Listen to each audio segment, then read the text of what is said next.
Bonjour à toutes et à tous, bienvenue pour une nouvelle vidéo intitulée Dieu parle tantôt d'une manière, tantôt d'une autre. Je répète, nouvelle vidéo, Dieu parle tantôt d'une manière, tantôt d'une autre. C'est le livre de Job au chapitre 33, versets 14 et 15 qui nous dit Dieu parle cependant tantôt d'une manière, tantôt d'une autre. Dieu est trinitaire. Il est un et trinitaire, mais il parle. Il parle tantôt d'une manière, tantôt d'une autre. Dieu parle de trois manières principales. Premièrement, par sa parole, la Sainte Bible. Jésus-Christ qui est Dieu, qui s'est fait chair, il nous a parlé. Et il nous parle encore chaque fois que nous ouvrons notre Bible. Dieu a utilisé aussi des prophètes pour nous annoncer des choses, comme par exemple la venue du Messie dans le monde, donc Noël, alléluia. Dieu envoie aussi parfois des anges pour nous parler, comme cela est arrivé pour la venue du Messie dans le monde, ou quand Dieu a fait arrêter, par exemple, la main d'Abraham envers son fils Isaac par un ange. Donc Dieu parle à travers sa Bible, soit directement, soit par ses serviteurs. Dieu a parlé à Marie par un ange, après avoir parlé par ses prophètes. Il a d'abord parlé et annoncé les choses qui devaient arriver par les prophètes, puis ensuite il l'a annoncé par un ange à Marie. Dieu vient souvent répéter de manière différente ce qu'il va se parler, parce qu'il parle tantôt d'une manière, tantôt d'une autre. Et il répète cela parce que oui, nous sommes petits et nous avons besoin parfois de répétition. Nous avons besoin qu'il nous répète, donc nous avons besoin de la répétition, qu'il nous répète les choses pour bien les comprendre, pour bien les assimiler. Dieu parle ensuite d'une autre manière. Il parle à travers des visions, des signes. On pense notamment à Jean, par exemple, Jean l'apôtre qui a été ravi en esprit et il a eu de nombreuses visions sur la fin des temps. Donc on le voit notamment avec le livre de l'Apocalypse, le 66e livre de la Bible. Paul a parlé aussi de cela, des visions par exemple, en disant qu'un homme avait été ravi au 3e ciel. On le voit par exemple dans le 2e épître aux Corinthiens, chapitre 12, verset 2, 2e épître aux Corinthiens, chapitre 12, verset 2. Je connais un homme en Christ qui fut il y a 14 ans ravi jusqu'au 3e ciel. Si ce fut dans son corps, je ne sais. Si ce fut hors de son corps, je ne sais. Dieu le sait. Alléluia. Donc Dieu parle aussi à travers des visions. Dieu parle aussi à travers des rêves, les songes, à travers des songes. C'est souvent un aspect qui est effacé, mais Dieu parle à travers cela. Il a parlé à travers cela en montrant à Joseph qu'il dominerait sur ses frères. Donc il l'a vu en rêve. On le voit notamment donc dans Genèse, chapitre 32, versets 5 à 11. Genèse, chapitre 37, versets 5 à 11. Genèse, chapitre 37, versets 5 à 11.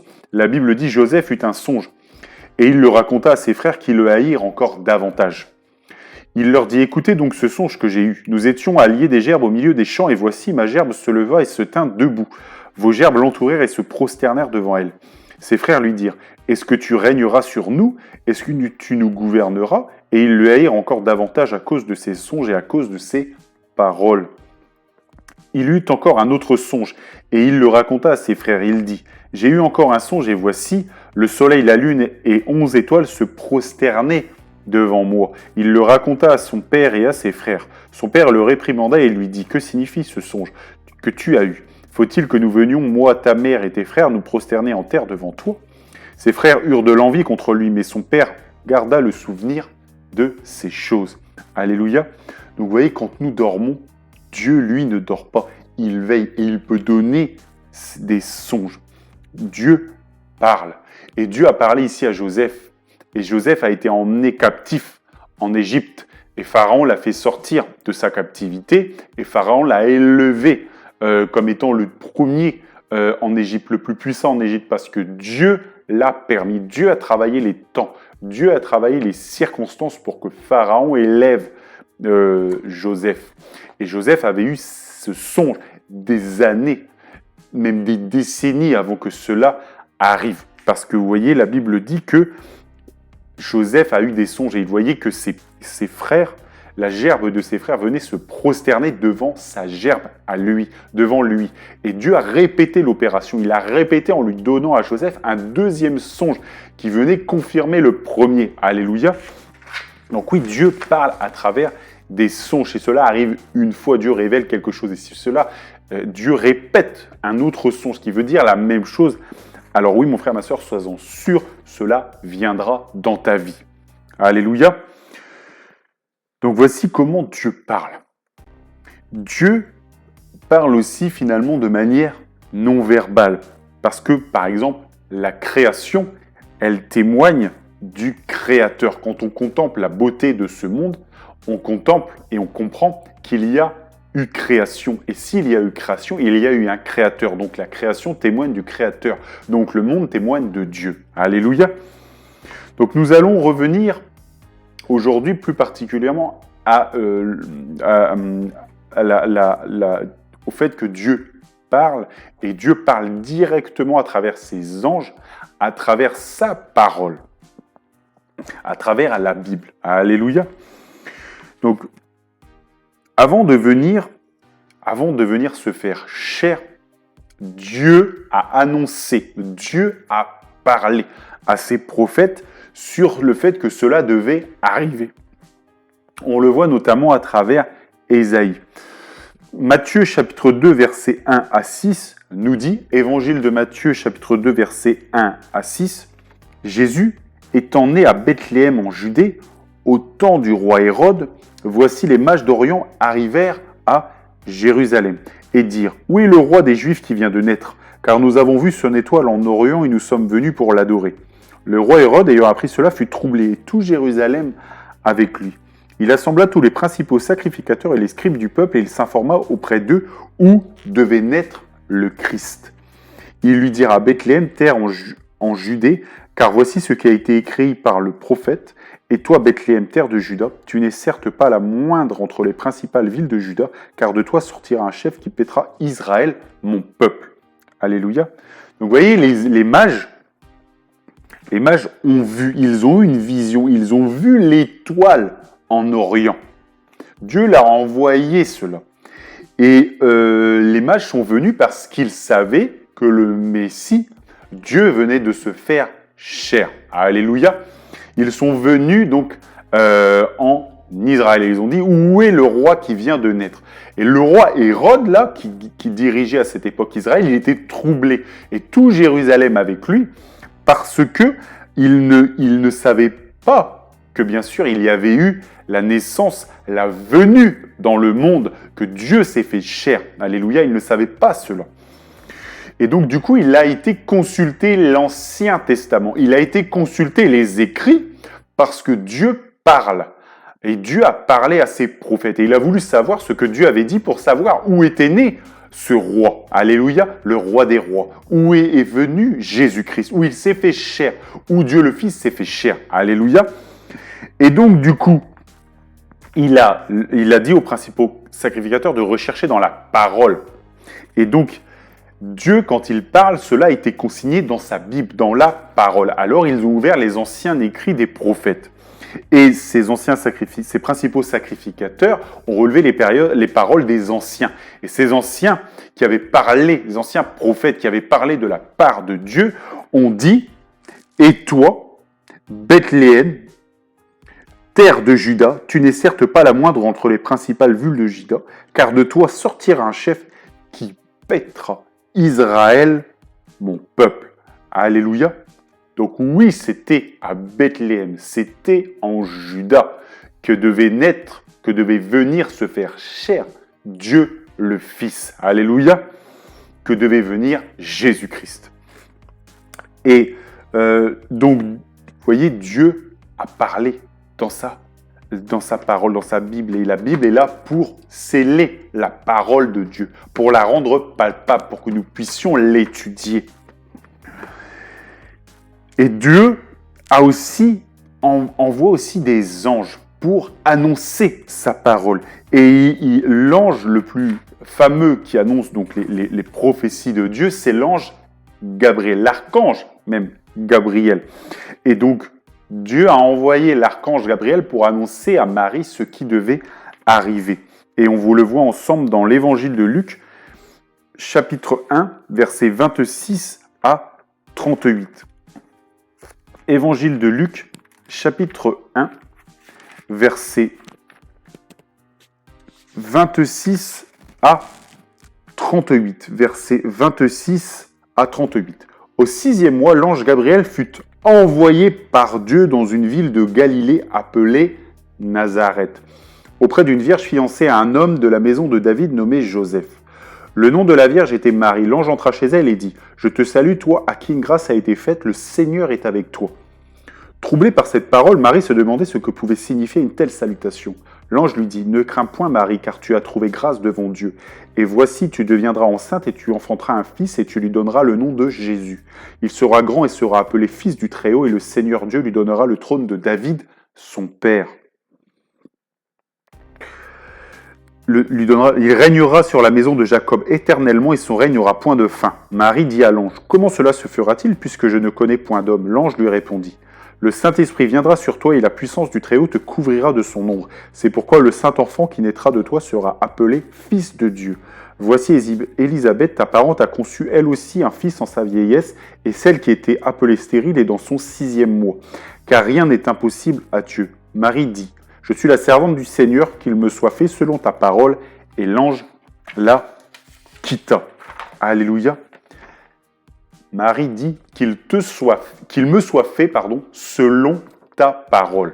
L'ange est venu. L'ange Gabriel a été envoyé pour parler de la part de Dieu, pour dire que oui, Marie va avoir une chair, où Dieu va venir déposer son esprit dans cette chair. Alléluia, parce que Dieu est esprit et il faut que ceux qui l'adorent en esprit et en vérité. Donc Dieu a utilisé une femme, Marie, pour se faire chair. Alléluia, c'est pour ça que Jésus-Christ, c'est Dieu. Donc il s'est fait chair, il a utilisé Marie pour se faire chair. Et donc l'ange Gabriel a annoncé cela à Marie, et Marie a reçu la parole de cet ange, a reçu la parole de Dieu, et elle a donc reçu la bénédiction de Dieu. Mon frère, ma sœur, Dieu parle, tantôt d'une manière, tantôt d'une autre. Il avait parlé par les prophètes, il a parlé par les magiciens en disant qu'il devait venir se faire chair, et il a envoyé son ange parler à Marie. Alléluia, oui, Dieu parle. Mon frère, ma sœur, Dieu nous parle. Et sur cette nouvelle année qui s'ouvre, n'oublie jamais que Dieu, mon frère, ma sœur, te parle. Et si tu l'écoutes, si tu lui obéis, si tu reçois sa parole, alors Dieu ouvrira la porte des bénédictions dans ta vie au nom de Jésus-Christ. Il l'a fait pour Marie. La Bible dit « Toutes les nations te nommeront bienheureuse ».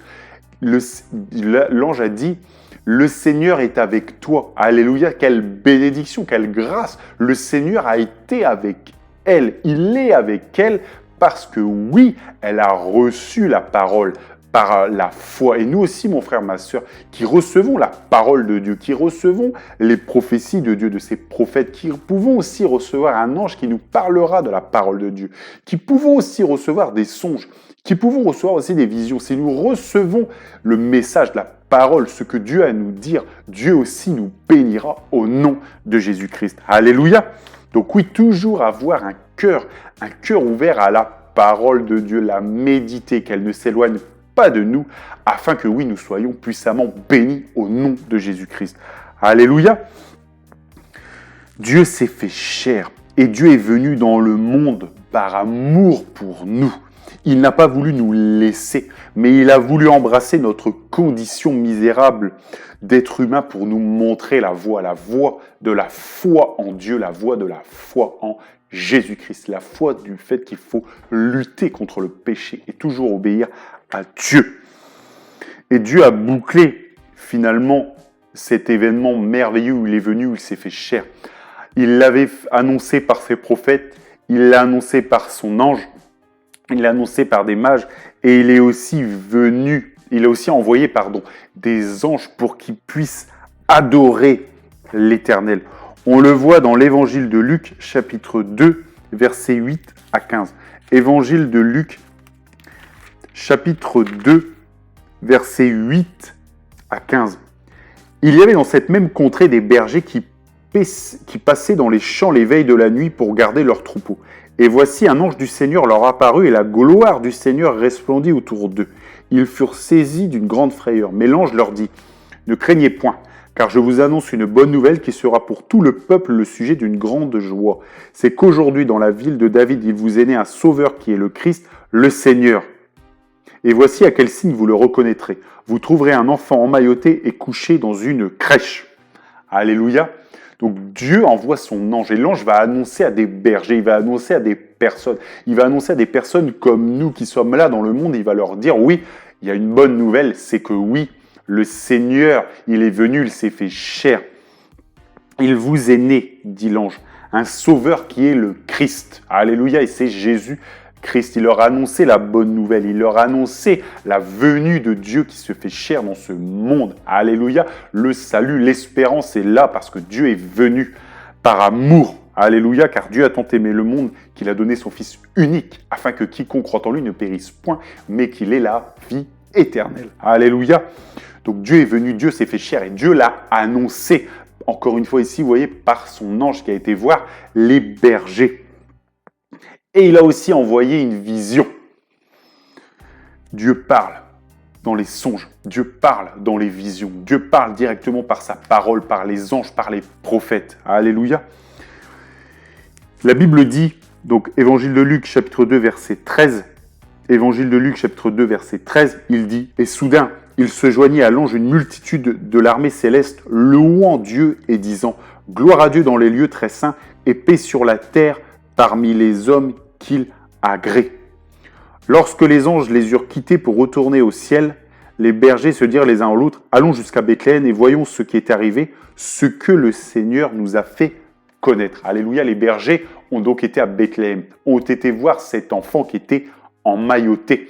Ils ont reçu la parole que Dieu leur a donnée. Dieu leur a même donné une vision parce que ces hommes ont vu des tas d'anges qui louaient, qui adoraient l'Éternel. Alléluia, parce que Dieu ouvre le monde invisible pour que personnes voient des choses. Il l'a fait par exemple à Jean qui a été donc ravi en esprit, qui a eu des visions. Alléluia. Donc Dieu parle à travers des visions, des signes, des songes. Et Dieu parle par sa parole, par les prophètes, par les anges.